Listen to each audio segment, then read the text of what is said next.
A graça e a paz do Senhor Jesus Cristo seja com todos vocês que nos acompanham aqui no canal Rádio Evangélica Galileia. Um canal onde você terá estudos bíblicos, onde você tem também comentários da Escola Bíblica Dominical e onde você pode encontrar também alguns programas de rádio para o seu enlevo espiritual. Aqui no programa Rádio Evangélica Galileia, você vai encontrar a Palavra de Deus, adoração, louvores e glorificação. Muito bem, meus amados e queridos irmãos, nós vamos à lição 3 do primeiro trimestre de 2023. O avivamento no Novo Testamento. O nosso texto áureo diz assim: Jesus respondeu e disse-lhe: se tu conheceras o dom de Deus, e quem é o que te diz, dá-me de beber, tu lhe pedirias e ele te daria água viva. João 4, versículo 10. Nós vemos aqui a mulher samaritana e Jesus dizendo a ela que ele tem a água da vida, a água viva. Uma mulher sem direção e morta espiritualmente saiu em busca de água terrena e ela encontra-se com Cristo e recebe a água celestial. Jesus Cristo é a água da vida. É a água que sacia a alma sedenta de Deus com o avivamento espiritual. Da mesma forma, todos aqueles que se aproximarem de Cristo estarão saciados da sede espiritual. A verdade prática diz: a palavra de Deus revela raízes de um verdadeiro avivamento espiritual que perpassa a história. A palavra de Deus, ela também lava. A palavra de Deus, ela também purifica. A palavra de Deus também tem como símbolo a água, porque ela lava e purifica. Não existe avivamento que não passe pela palavra de Deus.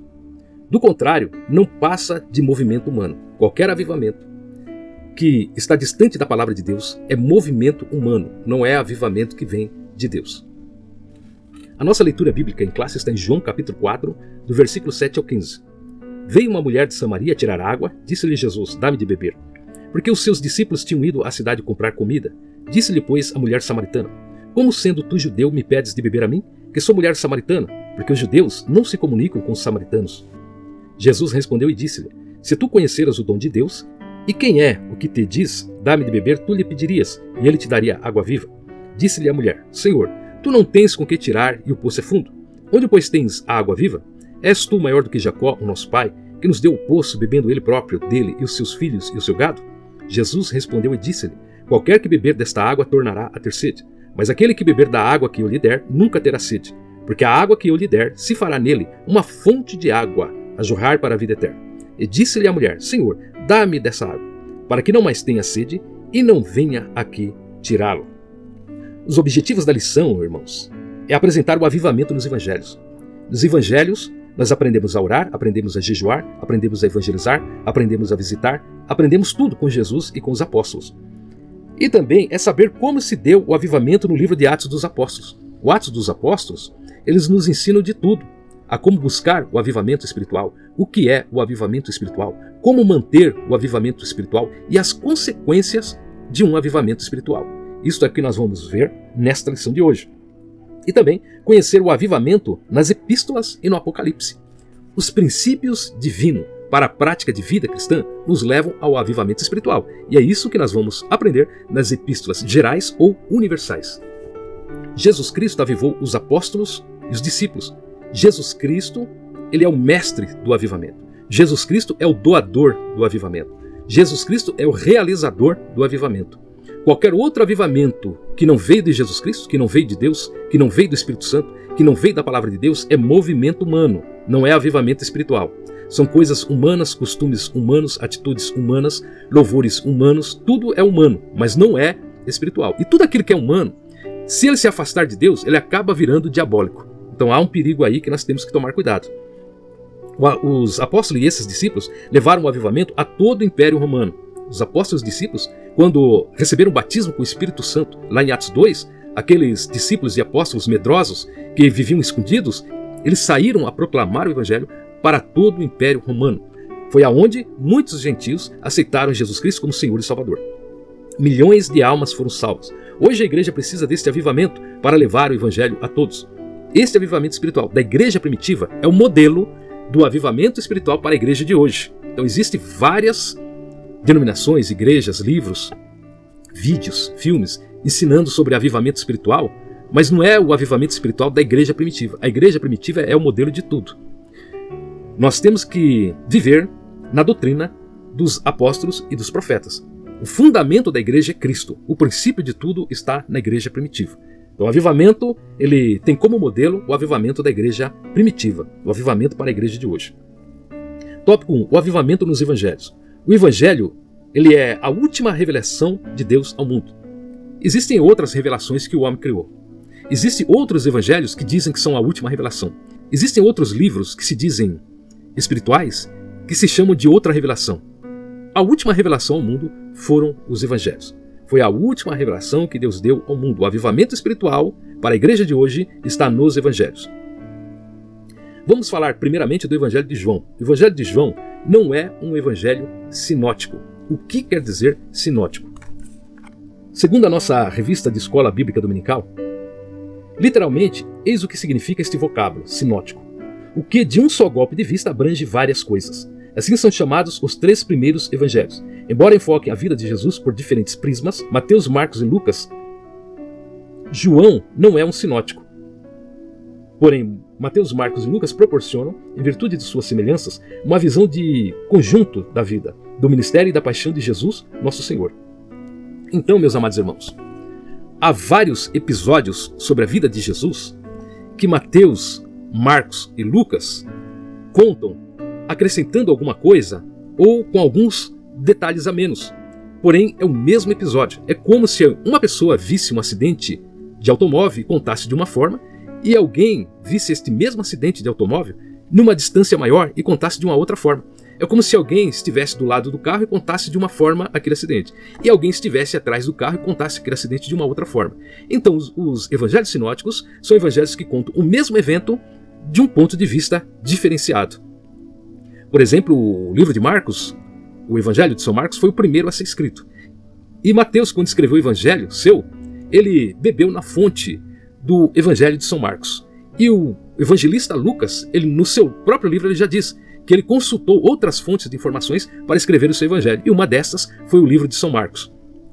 E outra coisa é que Deus permitiu que assim fosse para que nós tivéssemos uma forma diferenciada e ampliada de conhecer a vida, o nascimento, a morte e a ressurreição de nosso Senhor e Salvador Jesus Cristo. Porém, o livro de São João é um livro diferenciado. Ele mostra Jesus como Filho de Deus e ele mostra Jesus como Deus que habitou entre os homens. O avivamento em João.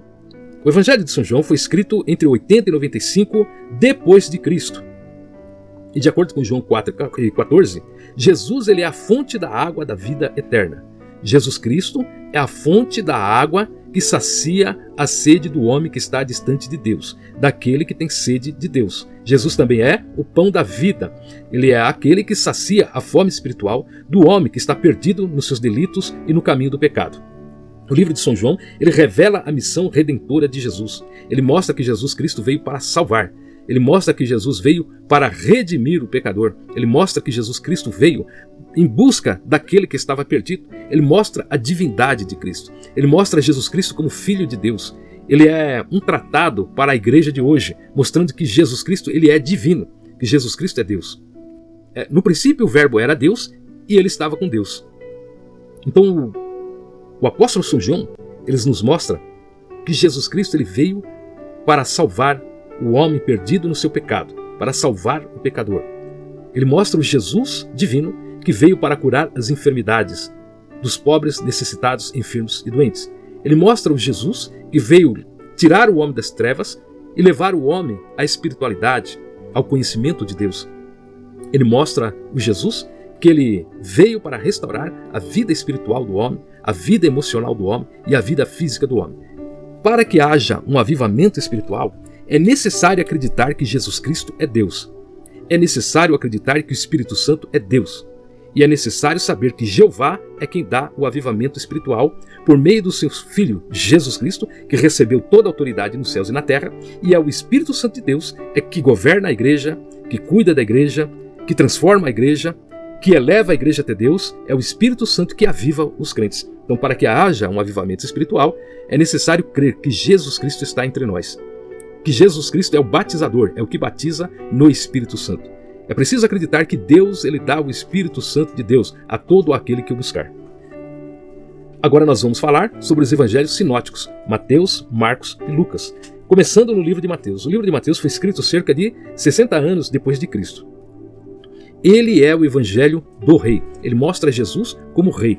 Ele mostra Jesus como o rei que tem autoridade. Ele mostra Jesus como o rei que veio para salvar. Ele mostra Jesus não como aquele que foi rejeitado pelos hebreus, aquele que foi humilhado pelos escribas, pelos fariseus, mas ele mostra para os judeus que Jesus Cristo é o rei dos judeus. O rei Messias que os judeus esperam é o próprio Jesus. Esta que é a finalidade do livro de São Mateus.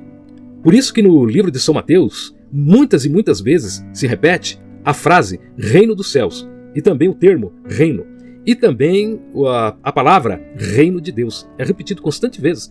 Aqui na nossa lição, o pastor Elinaldo nos diz que são cerca de 30 vezes se repete estas expressões bíblicas. Também o livro de Mateus revela aos judeus e ao mundo que Jesus Cristo é rei. Mas ele não é um rei como os reis humanos que nós conhecemos, não. Ele é um rei Deus, ele é um rei divino. Ele é o rei dos judeus. É aquele que veio em nome do Senhor dos Exércitos para salvar, para libertar, para curar, para tirar o homem do mundo do pecado. Jesus Cristo é o rei que aviva o mais perdido pecador. Aquele homem que está no monturo, que está no pecado, que está perdido, sem Deus, sem salvação, ele é avivado pelo rei Jesus Cristo. Aquela igreja que está sem ganhar almas, aquela igreja que está parando, aquela igreja que está perdendo almas, aquela igreja que não prospera, Jesus Cristo é o rei que ele veio trazer um avivamento espiritual para esta igreja. Aquela nação que está perdida na idolatria, no pecado, na feitiçaria e tudo que não presta, o rei Jesus, ele veio para salvar esta nação, para avivar esta nação. Agora vamos falar sobre o avivamento em São Marcos. O livro de São Marcos é o primeiro evangelho que foi escrito. Segundo os estudiosos, o apóstolo Pedro, nas suas reminiscências, nas suas lembranças, foi ditando o evangelho e São Marcos foi escrevendo o evangelho que leva o seu nome. São Marcos, aquele que é sobrinho de Barnabé. O livro de São Marcos ele apresenta Jesus Cristo como servo. O livro de São Marcos ele foi escrito para os romanos. Os romanos, os soldados romanos estavam preparados para a guerra, estavam preparados para servir o Império Romano, estavam prontos a mudar de região, estavam prontos a pegarem armas, estavam prontos a construir estradas, estavam prontos para construir pontes, estavam constantemente em movimento. Por isso que o Evangelho de São Marcos é curto, é rápido e ele está em constante movimento. Então ali ele apresenta Jesus Cristo como servo, aquele que faz, aquele que serve, aquele que trabalha. E Jesus Cristo é mostrado como um servo vencedor. Ele não é um servo que é escravo dos homens, mas ele é um servo a serviço de Deus em prol dos homens. Então ele é um servo que ele veio para vencer as enfermidades. Constantemente é mostrado Jesus Cristo curando os enfermos, ressuscitando os mortos, repreendendo as enfermidades e até espíritos de enfermidades. Alguns casos que a enfermidade ela vem da decadência biológica do ser humano. Alguns casos a enfermidade é por falta de cuidado do ser humano. E em alguns casos a enfermidade é provocada por demônios. Jesus Cristo é o servo vencedor sobre as enfermidades. Jesus Cristo também é um servo vencedor dos demônios. Ele mostra Jesus Cristo expulsando demônios. Ele mostra que Jesus Cristo tem autoridade sobre os demônios. E ele mostra também que os demônios conhecem quem é Jesus Cristo e os demônios obedecem às ordens de Jesus Cristo para se retirar muitas vezes. Então Jesus Cristo é aquele que veio quebrar as ações de Satanás. Jesus Cristo é aquele que veio expulsar os demônios. Jesus Cristo é aquele que veio para purificar aonde o Satanás veio e sujou e arrebentou e destruir. Jesus Cristo ele veio a serviço da humanidade para destruir as trevas, para destruir o pecado. Aonde abundou o pecado, superabundou a graça de Deus, a misericórdia de Deus e a salvação do Senhor, porque Jesus Cristo chegou ali. Jesus Cristo também ele é servo, vencedor das forças da natureza. Mostra ali Jesus repreendendo o vento, mostra muitas vezes Jesus Cristo acalmando o mar, mostra que Jesus Cristo tem poder sobre a natureza, mostra Jesus multiplicando pães, multiplicando peixes. Então mostra Jesus Cristo como servo que veio realizar a obra de Deus. Mostra Jesus também como servo sofredor. Todo crente que é avivado, ele tem que estar disposto a sofrer pela obra de Cristo. Jesus Cristo sofreu para salvar os homens. Jesus Cristo sofreu para salvar a humanidade. Então Jesus Cristo é o servo sofredor mostrado no livro de São Marcos. Foi maltratado pelos fariseus, foi maltratado pelos saduceus, foi maltratado pelos escribas, foi maltratado pelos sacerdotes, foi traído por Judas, foi humilhado pelos soldados romanos. Então Jesus Cristo é o verdadeiro servo sofredor. Ele é o exemplo do sofrimento. Ele é o exemplo da perseverança. Ele é um exemplo do trabalho. Ele é um exemplo de um serviço prestado a Deus. Os ministros do Evangelho, os diáconos da igreja e os crentes em gerais têm que aprender com o Senhor Jesus Cristo. Jesus Cristo é o servo vencedor, mas ele também é o servo sofredor. E Jesus Cristo também é mostrado no livro de São Marcos como servo triunfante, aquele que venceu a morte. Jesus Cristo morreu, mas ao terceiro dia ele ressuscitou, ele está à destra de Deus, intercedendo por nós, e da mesma forma como ele ressuscitou dos mortos, nós seremos ressuscitados no arrebatamento da igreja. Jesus Cristo é o servo triunfante sobre o pecado. Jesus Cristo cumpriu a lei de Moisés, Jesus Cristo nunca pecou, portanto ele se tornou o exemplo para cada um de nós. Da mesma forma como Jesus Cristo obteve triunfo, venceu sobre o pecado, isso é um exemplo para a igreja, para que nós também possamos triunfar sobre a vida do pecado. Jesus Cristo é o servo triunfante sobre o mundo. Jesus Cristo venceu o mundo. Jesus Cristo venceu o sistema mundanizado. O mundo jaz no maligno. O mundo se afastou de Deus. O mundo esqueceu de Deus. O mundo zomba da palavra de Deus. O mundo que nós estamos falando não é o planeta Terra. Nós estamos falando das pessoas que vivem no mundo, do sistema econômico, político, onde vive este mundo que jaz no maligno, que faz a vontade de Satanás. Este mundo aí foi vencido por Jesus Cristo. E ele nos dá graça para que nós também possamos vencer o mundo. Jesus Cristo venceu o maligno, que é o próprio Satanás e os seus demônios. Jesus Cristo venceu o maligno que não queria que ele morresse na cruz. Jesus Cristo venceu Satanás, que colocava enfermidades nas pessoas. Jesus Cristo venceu Satanás, que levava as pessoas a se escandalizarem diante de Deus. Jesus Cristo venceu o sistema maligno que imperava no mundo. Ele nos dá graça para que nós também possamos vencer o mundo. Então, o crente avivado, ele tem como exemplo Jesus Cristo, que é servo. O Jesus Cristo, servo que venceu a enfermidade, demônios e as forças da natureza, ele diz que também nos dá poder para pisar serpentes, escorpiões, para curar os enfermos, para ressuscitar os mortos. Como Jesus Cristo, que era servo sofredor, a igreja avivada, ela é uma igreja também sofredora. É uma igreja que trabalha, uma igreja que serve, é uma igreja que visita, é uma igreja que evangeliza e muitas vezes é uma igreja que é perseguida também. Assim como Jesus é o servo triunfante, a igreja também é militante, é triunfante e ela está constantemente em guerra contra o mundo. E assim como Jesus venceu a morte, a igreja vencerá a morte. Como Jesus venceu o pecado, a igreja vencerá o pecado. Como Jesus venceu o mundo, a igreja também vence o mundo. E como Jesus venceu o maligno, a igreja recebeu poder, avivamento, despertamento e renovação espiritual para vencer também o maligno. Para que no dia que Jesus Cristo voltar, esta igreja esteja adornada, preparada pelo Espírito Santo de Deus para ser ressuscitada e arrebatada para sempre com o Senhor. Vamos aqui agora ao subtópico 4, o avivamento em Lucas.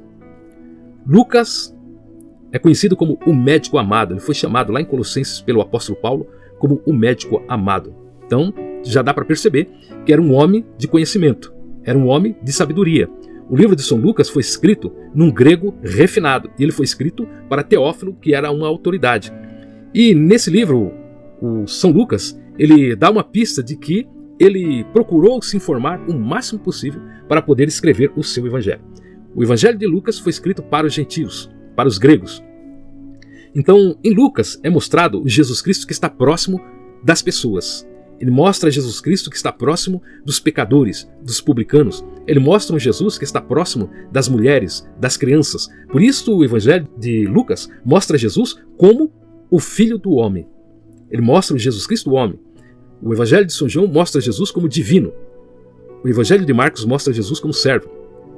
O evangelho de Mateus mostra Jesus como rei. O evangelho de Lucas mostra Jesus como homem. Portanto, Jesus Cristo é Deus e ele é homem, verdadeiro Deus e verdadeiro homem.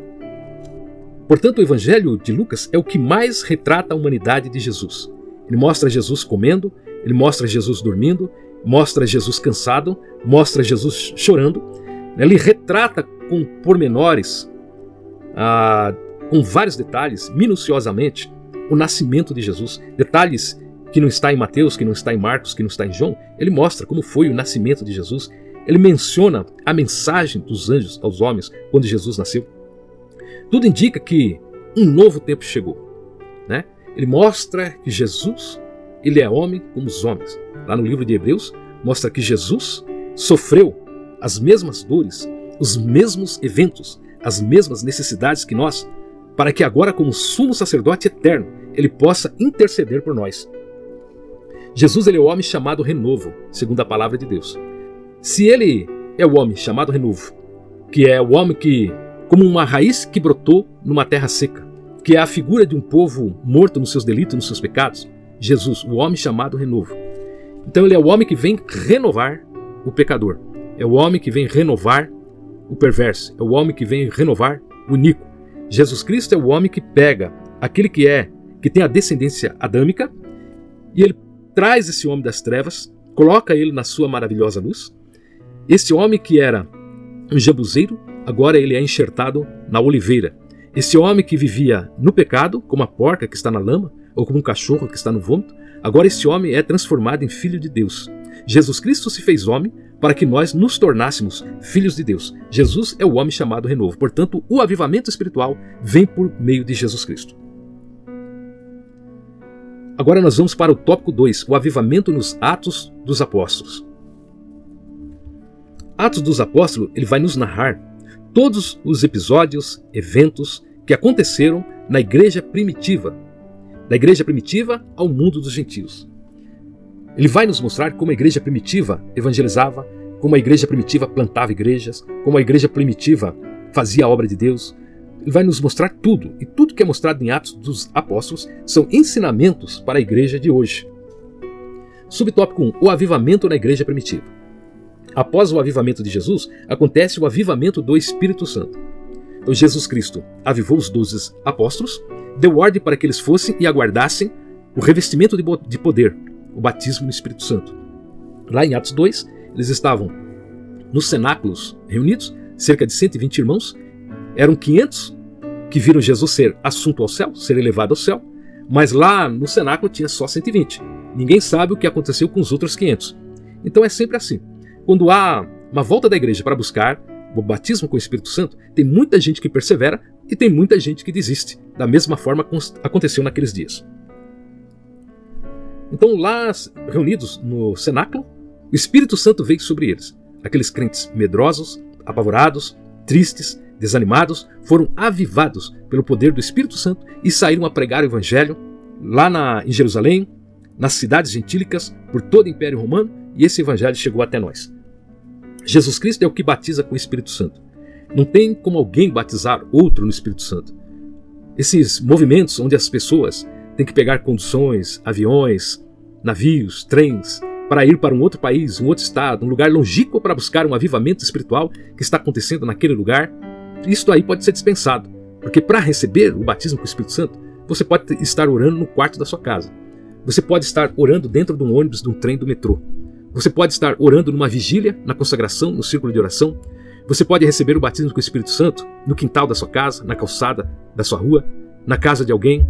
Em qualquer lugar, Jesus Cristo batiza com o Espírito Santo. Basta orar, buscar, jejuar e ter vontade de receber o batismo com o Espírito Santo. Os apóstolos e discípulos estavam acovardados, amedrontados, distantes de Deus. Porém, depois do batismo com o Espírito Santo, eles saíram a evangelizar e a pregar o Evangelho. Agora, eles se tornam cheios do Espírito Santo. Agora eles se tornam cheios de coragem. Agora eles se tornam cheios de amor. Agora eles se tornam cheios de fé. O batismo com o Espírito Santo é uma ferramenta espiritual para fazer a obra do Senhor, para servir ao Senhor, para evangelizar, para visitar, para pregar, para ensinar a palavra. É uma ferramenta dada pelo Espírito Santo de Deus, por Jesus Cristo, pelo Espírito Santo de Deus, para que nós façamos a obra de Deus. Todo aquele que é batizado no Espírito Santo, ele estará cheio do Espírito Santo, ele estará cheio de coragem, ele estará cheio de amor, ele estará cheio de fé e ele fará a obra de Deus. Subtópico 2, a descida do Espírito Santo. A descida do Espírito Santo em Atos 2 é uma promessa de Deus feita em 835 a.C. pelo profeta Joel. Está lá registrado em Joel, capítulo 2, versículo 28 e 29. Esta promessa do profeta Joel, ela aconteceu em Atos 2, o próprio apóstolo Pedro, cheio do Espírito Santo, que disse ali em Atos 2. Mas ela vai acontecer também quando da inauguração do milênio, quando Jesus Cristo voltar para salvar Israel da mortandade das nações que o estarão perseguindo naquele momento. Eles clamarão pelo Messias, Jesus Cristo os salvará e ali o Espírito Santo de Deus será derramado sobre os judeus ali naquele momento. Então ela aconteceu também em Atos 2. Então muita gente entende ela ainda como futura, mas ela aconteceu lá em Atos 2. E lá em Atos 2 nós vamos entender que até a vinda de Jesus Cristo, ela se repetirá na vida de todo aquele que buscar o batismo com o Espírito Santo. A partir daí, a grande comissão, quando Jesus Cristo separou os seus apóstolos, os chamou e disse que eles deveriam pregar o evangelho às ovelhas perdidas da casa de Israel, também aos gentios, expulsar os demônios, curar os enfermos, fazer a obra do Senhor, levar o evangelho para Jerusalém, Samaria e para todo mundo. Esta comissão, que estava parada, estagnada, ela foi realizada depois do batismo com o Espírito Santo. Depois do batismo com o Espírito Santo, eles levaram o evangelho para todo mundo. O batismo no Espírito Santo é essencial para a evangelização e para missões. Para realizar missões é necessário o batismo com o Espírito Santo. Para realizar evangelização é necessário o batismo com o Espírito Santo, porque ele proporciona fé, porque ele proporciona coragem, porque ele proporciona amor, para que os crentes realizem a obra do Senhor. No evangelismo, as pessoas vão lidar com pessoas drogadas, possessas, endemoniadas, enfermas, doentes, tristes, abandonadas, de tudo quanto é jeito. Pessoas idólatras, pessoas criminosas, pessoas afastadas do evangelho. E lá em missões também não é diferente. Vão lidar com pessoas dessa forma. Em outra nação, em outro país, com outra cultura, com outros costumes. Então é necessário o poder do Espírito Santo, o avivamento do Espírito Santo, o batismo com o Espírito Santo para levar adiante a obra de Deus. Quem faz missões, quem faz evangelismo, está numa batalha, numa guerra espiritual. Portanto, ele precisa estar revestido do poder do Espírito Santo de Deus, que é um revestimento espiritual para fazer a obra de Deus. Vamos agora ao tópico 3. O avivamento nas epístolas e no Apocalipse. As epístolas paulinas foram escritas pelo apóstolo e doutor dos gentios, o apóstolo Paulo. O apóstolo Paulo se converteu no caminho de Damasco. O apóstolo Paulo era perseguidor da igreja. O apóstolo Paulo prendia e matava os cristãos a serviço do Sinédrio. Não se contentando, ele pede cartas ao Sinédrio para perseguir os judeus fora de Israel. E lá, indo para o caminho de Damasco, ele viu uma luz maior do que a luz do meio-dia e Jesus Cristo fala com ele. Ele ouve a voz de Jesus Cristo, ele fica cego dos seus olhos. O profeta Ananias, que vai orar, e as escamas vão cair dos seus olhos. A partir dali ele vai para o deserto da Arábia para rever os seus conceitos a respeito da lei de Moisés, do Senhor Jesus Cristo, e a partir dali ele passa a ser o maior pregador do Evangelho depois de Jesus Cristo. Ele que dá o norte para a igreja. É ele que mostra a doutrina que a igreja deve seguir. É ele quem padroniza a igreja. É ele quem nos ensina como deve ser organizada a igreja.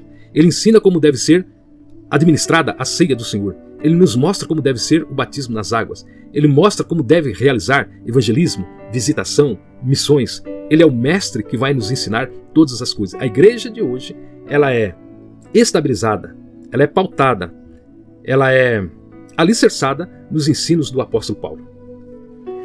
Paulo, portanto, como já dissemos, era um ex-perseguidor ferrenho da igreja. Ele foi avivado quando impactado pelo poder e a voz de Jesus Cristo lá no caminho de Damasco. Esse apóstolo Paulo, ele escreveu 13 epístolas para as igrejas e para as pessoas. Para igrejas e para pessoas, são cartas pessoais. O apóstolo Paulo, ele fundava igrejas, estabelecia aquela igreja, colocava um corpo de ministros para governar aquela igreja, saía dali, ia para uma outra localidade, evangelizava, ganhava almas, estabelecia uma nova igreja, plantava uma igreja, organizava essa igreja, doutrinava essa igreja, colocava um corpo de obreiros ali para cuidar dessa igreja e ia para uma outra localidade.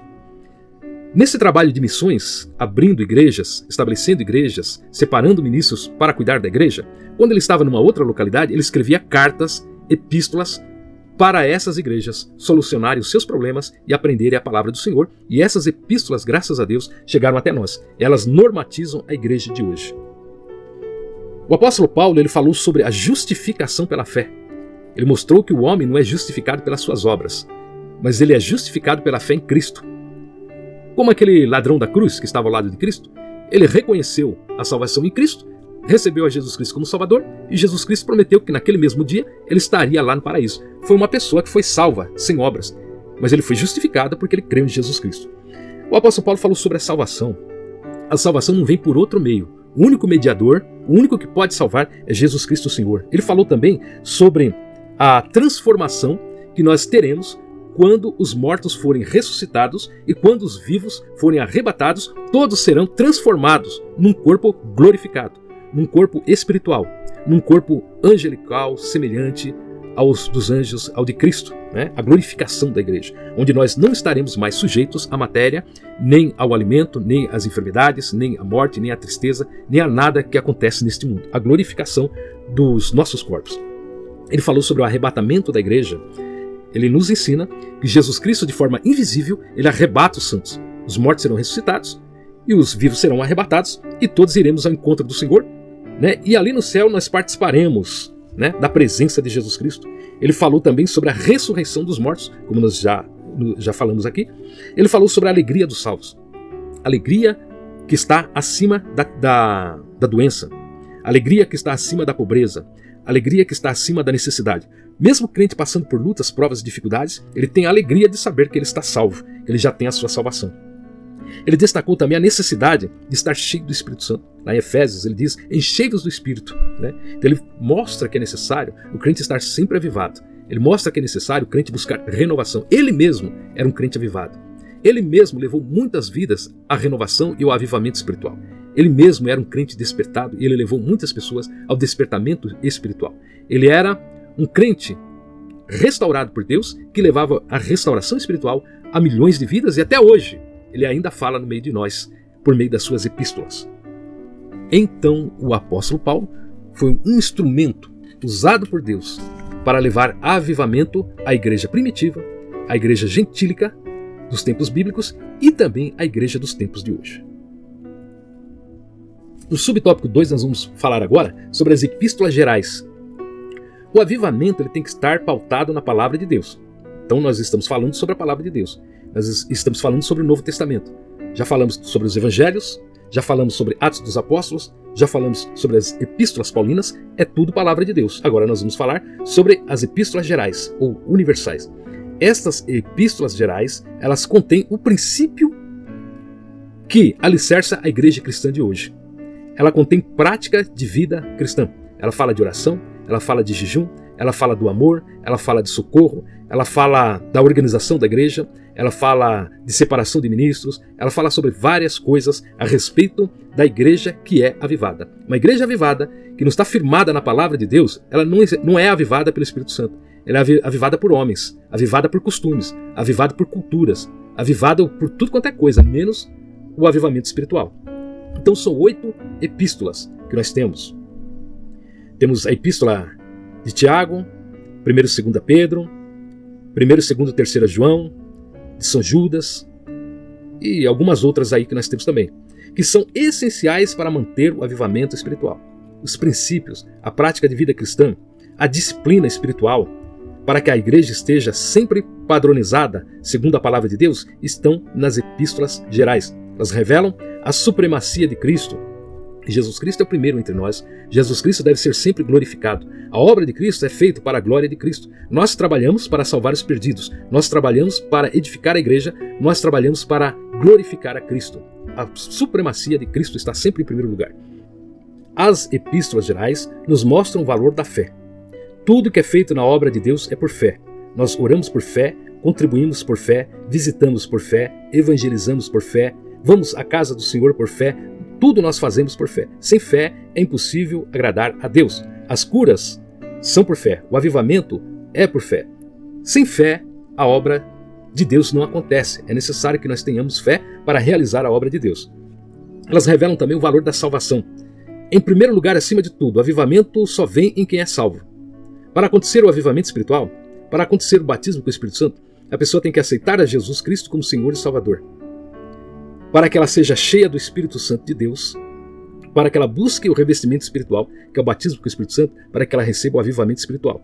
Então, a salvação ela tem que ser preservada na vida do crente. A salvação ela tem que ser mantida a qualquer custo na vida do crente. Nós perdemos a saúde, perdemos o dinheiro, perdemos a vida, tudo nessa vida um dia nós perderemos. Porém, a salvação ela vai além da morte. Então nós não podemos perder a salvação. Temos que valorizar a nossa salvação, que foi comprada pela morte de Jesus Cristo na cruz do Calvário. Ela nos mostra também o valor das obras. As obras que nós realizamos para Jesus Cristo, ela vai ter um valor, ela vai ter um galardão. Nós seremos premiados lá na bodas do Cordeiro, diante do tribunal de Cristo elas serão avaliadas, nós receberemos galardões pelas obras que nós realizamos. Quando você evangeliza, quando você prega, quando você ensina, quando você visita, quando você contribui, são obras que você está fazendo para edificar o reino de Deus. Ela nos mostra também o valor da santificação. Não há avivamento espiritual se não houver uma vida santificada. O avivamento produz santificação. Tem que se ter também santificação para buscar o avivamento. O batismo no Espírito Santo acontece na vida daquele que está em santificação. Santidade é separação. Separação do pecado, separação da carne, separação do mundo. Uma vida voltada a Deus, uma vida de entrega a Deus, uma vida de comunhão a Deus. Ela nos ensina o valor da santificação. Também o valor do amor. O amor de Deus guardado no coração dos salvos. Então tudo que é realizado na obra de Deus tem que ser por amor. O amor ágape, o amor de Deus. O apóstolo Paulo tem um capítulo que só fala de amor. Mas as epístolas universais e gerais também falam muito sobre o amor. É necessário amar a Cristo, amar ao Pai, amar o Espírito Santo, amar a palavra de Deus, amar a igreja do Senhor, amar os nossos irmãos em Cristo. O amor ele é a base de tudo. Sem amor, nada se faz na obra de Deus. E é preciso receber também o avivamento de poder, que está ligado com quebrantamento espiritual, que está ligado também com renovação espiritual, que está ligado também com despertamento espiritual. Constantemente, todos os dias, nós devemos buscar o avivamento espiritual nas nossas vidas. Subtópico 3, o livro do Apocalipse. Apocalipse significa revelação, ou tirar o véu, mostrar aquilo que estava oculto. Então, o livro de Apocalipse foi escrito de 90 a 96 depois de Cristo, na ilha de Patmos, pelo apóstolo João. O apóstolo João, o apóstolo que escreveu o Evangelho de São João. E o apóstolo João também escreveu primeira, segunda e terceira epístola geral, universal também. O livro do Apocalipse é um livro para esperança aos cristãos perseguidos pelo Império Romano. O livro de Ezequiel foi escrito para trazer esperança àqueles que estavam cativos na Babilônia. E é um livro que contém literatura apocalíptica. Inclusive, ele é chave para o livro do Apocalipse. O livro de Daniel foi escrito para trazer esperança aos cativos da Babilônia. E ele é um livro que contém literatura apocalíptica e é uma chave também para o livro do Apocalipse. O livro de Ezequiel foi escrito também para aqueles que estavam tristes e desanimados como cativos lá na Babilônia. E ele contém também literatura apocalíptica. E ele também é uma chave para o livro de Apocalipse. O livro de Jeremias, ele foi escrito para trazer esperança àqueles que foram levados cativos para a Babilônia. E ele contém literatura apocalíptica e ele também é chave para o livro de Apocalipse. Então o livro de Apocalipse é um livro para trazer esperança aos cristãos de hoje. Eles nos mostram coisas que aconteceram no passado, que aconteceram durante o período da igreja cristã e coisas que vão acontecer no futuro, que envolve a nação de Israel e que envolve também a igreja do Senhor. É um livro que vai além, pois ele revela eventos futuros que nós jamais pensaríamos que poderiam um dia acontecer. Ele revela Cristo glorificado. Lá nos seus primeiros capítulos, mostra Jesus com cabelos brancos, com uma espada que sai da sua boca, com um cinto no seu peito, com uma veste talar, com os pés cor de fogo, e mostra Jesus Cristo glorificado. Jesus Cristo, o sumo sacerdote. Jesus Cristo, o sumo pastor. Ele revela acerca de Israel, o que vai acontecer com Israel no futuro. Então, o que está relacionado a Israel, por exemplo, é a guerra de Gog e Magog, é a grande tribulação, é o templo da grande tribulação, a perseguição do anticristo, a guerra do Armagedon, Jesus Cristo quando vem salva Israel e o trabalho que Israel vai realizar no período do milênio. Ele revela acerca da igreja, tudo que está relacionado à igreja.